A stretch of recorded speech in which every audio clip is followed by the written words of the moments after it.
Shalom saudara kasih dalam Tuhan, jumpa lagi bersama saya di Bagi-Bagi Cerita Sejarah Alkitab, menceritakan sejarah Alkitab secara ringkas dan sederhana.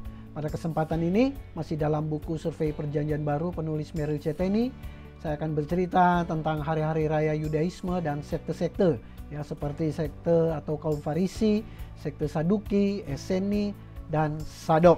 Nah, kita langsung dalam pelajaran kita. Jangan lupa tonton sampai selesai karena ini cerita yang sangat menarik. Baik, tahun suci dan sekte-sekte Yudaisme. Tahun suci, tahun Yahudi terdiri dari 12 bulan. Menurut perhitungan bulannya 12 bulan, ada tahun sipil, ada tahun agama. Tahun sipil dimulai pada bulan yang ke-7. Yang kira-kira menurut penanggalan modern adalah bulan Oktober. Itu tahun sipilnya dimulai, ya, bagi kaum Yahudi. Nah, tahun agama dimulai pada bulan pertama mereka. Ya, mereka punya istilah sendiri, nama-nama bulan. Bulan pertama itulah tahun agama, sedangkan tahun sipil mereka pada bulan ke-7 atau bulan Oktober di penanggalan modern. Nah, kita lihat bulan-bulan bagi Yudaisme. Yang pertama bulan Nisan. Nah, ini bulan pertama. Ini menurut kalender agama mereka, ya. Atau kita bulan April, bulan Nisan. Nah, biasanya di bulan Nisan ini, di bulan pertama mereka merayakan Paskah, ya.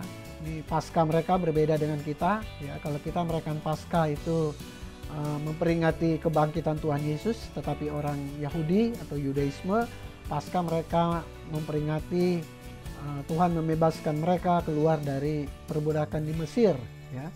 Nah, kemudian itu biasanya mereka melakukannya tanggal 14. Tanggal 15 mereka merayakan hari raya roti tidak beragi.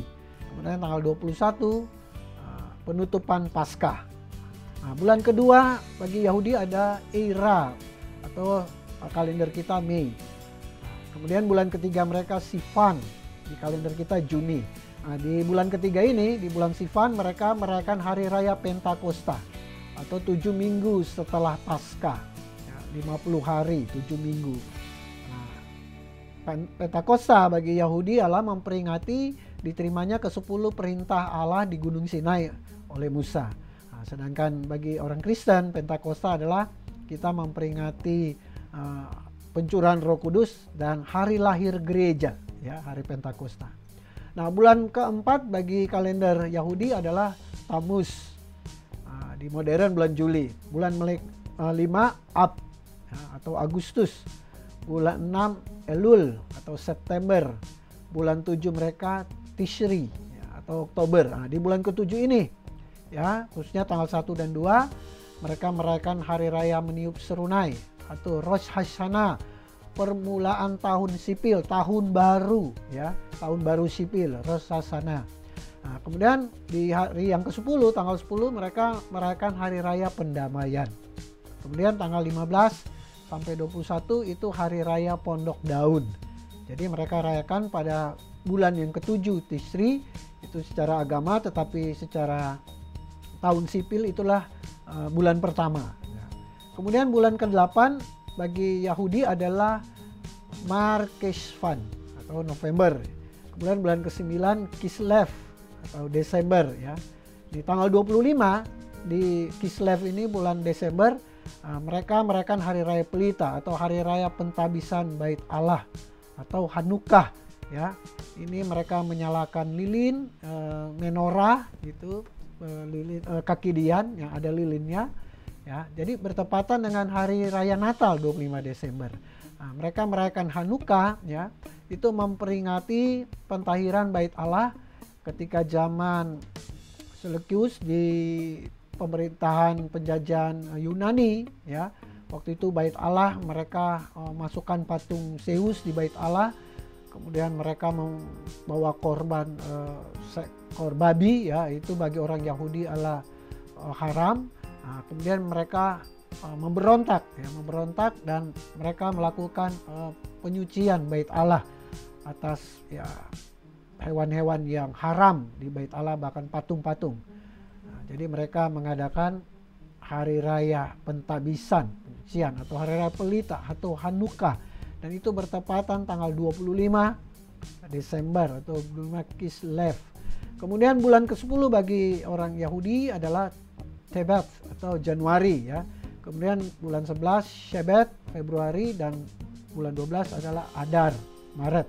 Nah, di bulan 12 ini bulan terakhir mereka di tahun agama, mereka merayakan hari raya Purim. Oke. Baik. Nah, saya menjelaskan tahun suci. Tadi saya bacakan nama-nama perayaannya. Saya akan menjelaskan secara singkat apa itu hari-hari raya dari orang Yudaisme. Hari Raya Paskah. Paskah adalah hari yang paling terpenting di antara semua perayaan Yahudi. Perayaan ini menandai peringatan keluarnya bangsa Yahudi dari Mesir sebagai bangsa yang merdeka. Dalam pelaksanaannya, bangsa Israel membedakan antara Paskah Mesir dan Paskah permanen. Nah, Paskah Mesir dilaksanakan pada hari ke-10 bulan Nisan. Nah, dengan memercikan darah anak domba pada ambang pintu rumah, dan dagingnya harus dimakan dengan tergesa-gesa.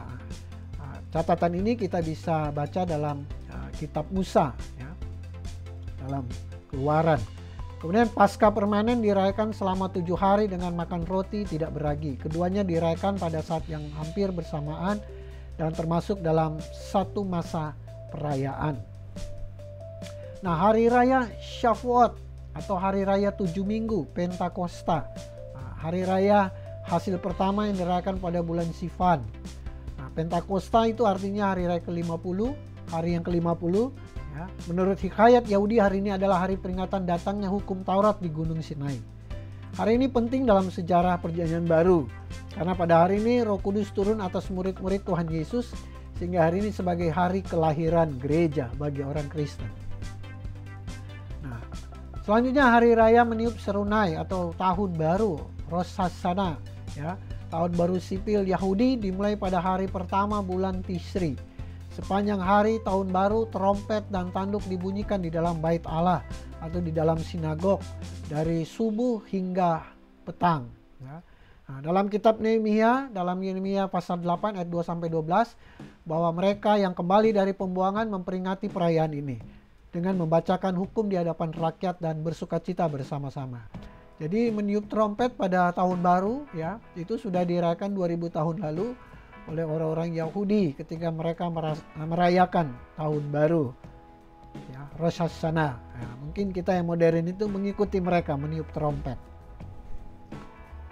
Nah, selanjutnya hari raya pendamaian atau Yom Kippur.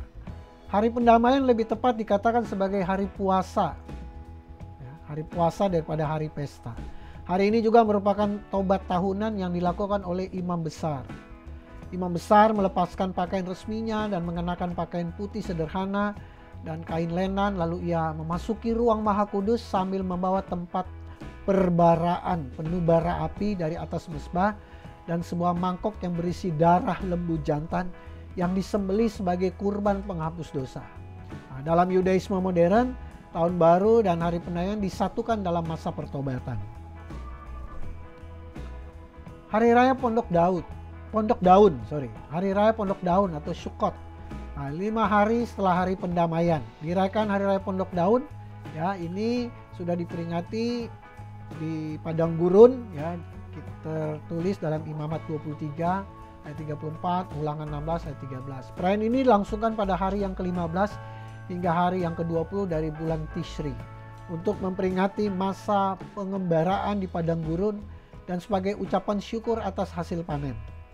Nah, pada perayaan itu mereka mendirikan pondok atau gubuk yang terbuat dari ranting-ranting dan tinggal di dalamnya untuk beberapa lama dan mengenang pengembaraan nenek moyang mereka di padang gurun.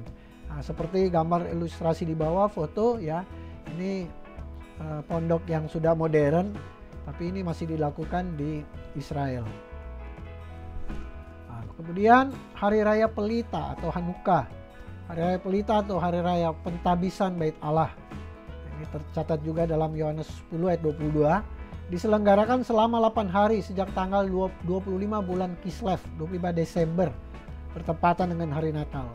Nah, perayaan ini pertama kali diadakan pada tahun 164 sebelum Masehi, ya, sebelum Yesus lahir. ketika Yudas Makabe membersihkan bait Allah yang telah dicemari oleh Antiochus Epiphanes, ya, bangsa Yunani, dan mentabiskan kembali menjadi tempat ibadat kepada Tuhan. Semua pelita di rumah-rumah orang Yahudi nyalakan. Perayaan ini hampir dapat disamakan dengan hari Natal orang Kristen. Nah, seperti ini. Ada menorah, ya, tempat lilin. Nah, mereka menyalakan lilin-lilin. Hari Raya Purim. Purim atau undi, ya, sesuai dengan arti katanya dirayakan pada tanggal 14 bulan Adar. Nah, Purim memperingati peristiwa yang terjadi di Persia dan Media.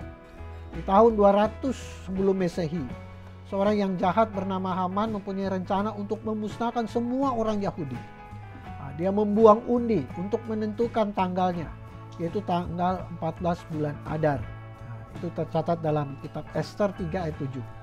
Nah, biasanya pada malam tanggal 13 seluruh isi kitab Ester dibacakan di dalam sinagog-sinagog, ya, semalam sebelum perayaan itu. Nah, pada hari inilah waktunya memberi bingkisan bagi mereka yang kurang mampu, untuk bertukar bingkisan antar keluarga dan teman, memakai aneka kostum tokoh-tokoh tertentu, ya. Nah, seperti gambar yang di bawah ini sudah modern. Nah, tapi ini memperingati bebasnya bangsa Yahudi oleh Ester, ya, dari rencana jahat seorang bernama Haman ingin membunuh seluruh orang kaum Yahudi, ya, di Persia. Nah, sekarang saya akan bercerita tentang sekte-sekte Yudaisme. Sekte pertama adalah kaum Farisi. Nah, diambil dari kata kerja parash yang berarti memisahkan. Nah, mereka adalah kelompok yang memisahkan diri, atau kaum Puritan Yudaisme, yang menghindari segala hubungan dengan dunia kejahatan dan berusaha menaati hukum lisan, hukum adat istiadat, maupun tulisan secara mutlak. Sekte kaum Farisi adalah yang paling banyak pengikut dan paling berpengaruh dalam masa Perjanjian Baru. Nah, orang-orang Farisi ini adalah ahli-ahli tafsir tradisi. Tradisi mulut ke mulut yang berasal dari para nabi, pada dasarnya mereka berasal dari kalangan menengah, yakni para tukang dan kaum pedagang. Mereka memiliki pengaruh besar dan memiliki paling banyak pengikut. Teologi mereka berdasarkan hukum Taurat dan kitab para nabi dan tulisan para rabi atau imam. Orang Farisi menjunjung tinggi hukum lisan atau adat istiadat nenek moyang mereka sampai hal-hal yang kecil. Jadi mereka lebih mempelajari justru tafsiran-tafsirannya, ya, tradisi-tradisi lisan. Nah, pengajaran-pengajaran orang Farisi, ya, doktrin mereka ini, mereka mempercayai adanya malaikat dan roh, ya, kekekalan jiwa dan kebangkitan tubuh, ya, sama dengan orang Kristen. Percaya bahwa orang benar akan mengalami kebangkitan di akhir zaman. Orang jahat akan mendapat hukuman kekal. Menjalankan doa dan puasa, memberikan perpuluhan, memelihara hukum Sabat dengan sangat ketat. Nah, orang Farisi yang bertobat itu seperti Nikodemus atau Saulus, ya, kita kenal sebagai Rasul Paulus yang sudah bertobat, ya. Jadi Paulus itu dari sekte Farisi. Sebabnya kita percaya adanya malaikat, kekekalan jiwa, kebangkitan tubuh, ya, karena dia berasal dari sekte Farisi. Kemudian kita lihat Yesus mengecam mereka sebagai orang munafik, dikarenakan mereka lebih mementingkan peraturan sekte mereka daripada mengetahui dan mengerti kehendak Allah sendiri. Walaupun mereka mengklaim mereka memelihara hukum Taurat, sebenarnya mereka hanya mencari perhatian pada apa yang mereka capai di bidang moral dan menyembuhkan diri mereka. Ya. Kaum Saduki berasal dari nama keturunan Sadok, imam besar pada zaman Daud dan Salomo. Keluarga Sadok memegang jabatan imam pada masa penawanan. Dan nama ini terus digunakan sebagai sebutan bagi kelompok imam hingga zaman Kristus. Meskipun jumlah pengikutnya lebih sedikit daripada kaum Farisi, mereka memegang kekuasaan politik dan menduduki kursi pemerintahan dalam kehidupan sipil Yudaisme di bawah Herodes. Orang-orang Saduki menolak tradisi para nabi yang diturunkan dari turun-temurun. Orang Saduki hanya menerima Taurat Musa yang tertulis dan setiap pengajaran dari poin yang tidak dasari firman Tuhan yang tertulis ditolak dengan keras. Pengajaran-pengajaran orang Saduki adalah mereka menyangkali otoritas nabi lain atau tradisi kuno dalam bentuk apapun. Menyangkal akan keberadaan malaikat, menyangkal setan, menyangkal roh, dan kebenaran kebangkitan. Menentang pengajaran tentang sorga, mereka tidak percaya manusia memiliki roh, tidak percaya teori kasih dan segala doktrin Perjanjian Lama yang tidak bisa dianalisa dengan rasio, tidak percaya, bahkan disangkal oleh orang-orang Saduki ini.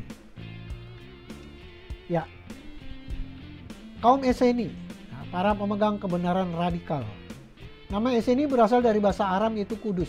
Pada mulanya mereka merupakan semacam rakyat petapa atau jarawan. Mereka melepaskan dirinya dari kenajisan dunia. Ya, mereka mengelompok, mereka bertapa. Nah, orang-orang Esseni muncul dari gerakan Saleh yang dikenal sebagai Hasidim.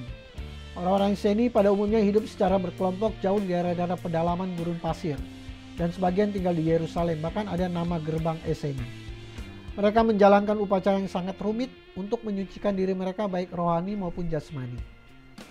Nah, orang-orang Esseni melanjutkan mempertahankan kehidupan mereka dengan cara bercocok tanam.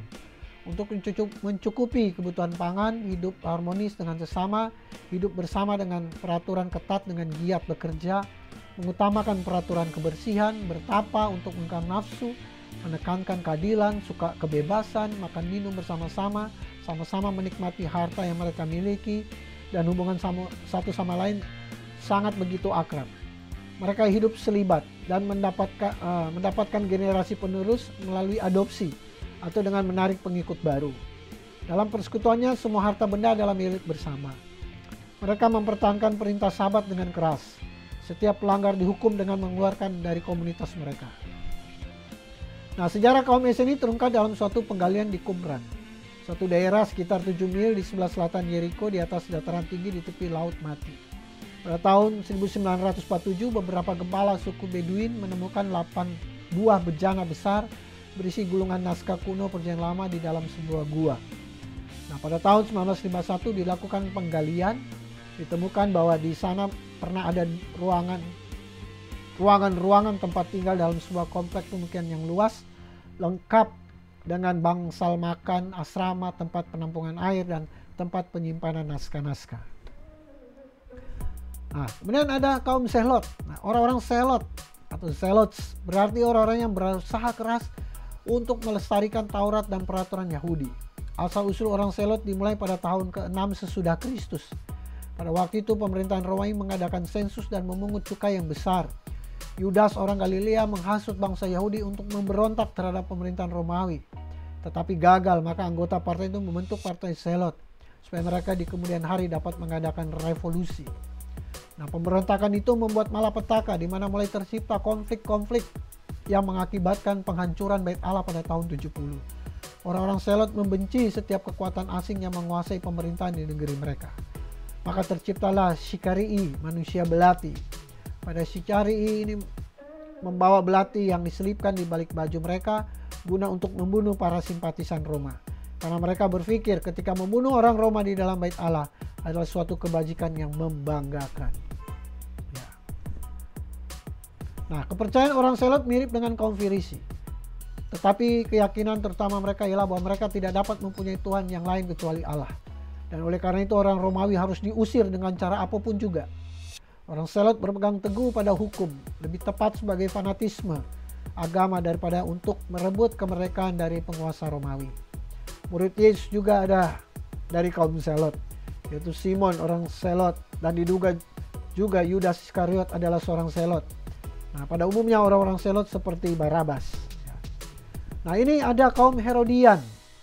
Nah, orang-orang Herodian adalah orang-orang yang mengabdi dalam kerajaan Herodes, pendukung Raja Herodes dan keluarganya. Sekte ini juga partai politik yang beranggotakan orang-orang Yahudi dari berbagai sekte. Orang-orang Herodian menyatukan kebudayaan Yunani dan ajaran agama Yahudi menjadi satu partai. Mereka mengaku bahwa kerajaan Mesias telah digenapi dalam kerajaan Herodes. Tidak ada yang jelas mengenai kepercayaan mereka. Ya. Oke, sampai jumpa pada pelajaran selanjutnya. Jadi saudara kasih dalam Tuhan, intilah cerita saya hari ini tentang hari-hari raya dan sekte-sekte Yahudi. Dan berikutnya saya akan bercerita tentang latar belakang Yahudi dalam Perjanjian Baru, sifat-sifat Yudaisme, kitab Apokrifa, Pseudegrapha, naskah Laut Mati, ya, dan kitab-kitab orang Yahudi juga. Ya, jangan lupa kalau saudara diberkati untuk subscribe, di-share, di-klik loncengnya, dan ingat mencintai Yesus jauh lebih penting dari ilmu pengetahuan apapun. Tuhan Yesus memberkati. Shalom.